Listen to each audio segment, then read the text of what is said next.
দক্ষিণ গাজা থেকে স্থলসেনা প্রত্যাহার করলেও উপত্যকাটি রাফাতে হামলার তারিখ নির্ধারণ করা হয়েছে বলে এবার হুঁশিয়ারি বার্তা দিলেন ইসরায়েলের প্রধানমন্ত্রী বেনিয়ামিন নেতানিয়াহু। আতঙ্ক উৎকণ্ঠার মধ্যেই যুদ্ধবিধ্বস্ত দেশটিতে আগামী বুধবার উদযাপিত হবে পবিত্র ঈদ উল ফিতর।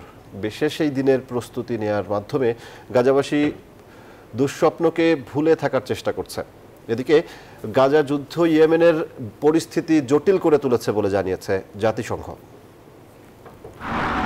টানা ৬ মাস বর্বর হামলা চালানোর পর খান ইউনিস সহ দক্ষিণ গাজা থেকে সেনা প্রত্যাহারের ঘোষণা দেয় ইসরায়েলের সেনাবাহিনী। তবে উপত্যকাটির অন্য অঞ্চলগুলোতে নিজেদের উল্লেখযোগ্য সংখ্যক সেনা কর্মকাণ্ড চালিয়ে যাবে বলেও জানিয়ে দেয় তারা।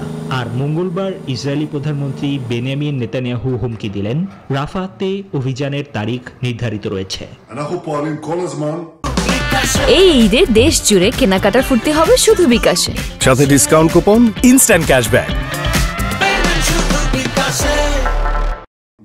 জয়ের জন্য রাফা অভিযান অত্যন্ত গুরুত্বপূর্ণ।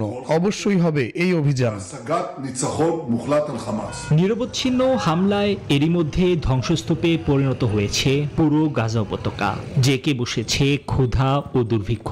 ধ্বংস ও শোকের মধ্যেই বুধবার পবিত্র ঈদ উল ফিতরকে স্বাগত জানাতে প্রস্তুতি নিচ্ছে গাজাবাসী। আগে ঈদ আনন্দের হতো, পরিবেশ সুন্দর ছিল, কিন্তু এখন সেই আনন্দ নেই, কারণ বাড়িঘর থেকে বাস্তুচ্যুত হয়েছি আমরা। আমাদের পরিবারের সদস্যরা শহীদ হয়েছেন।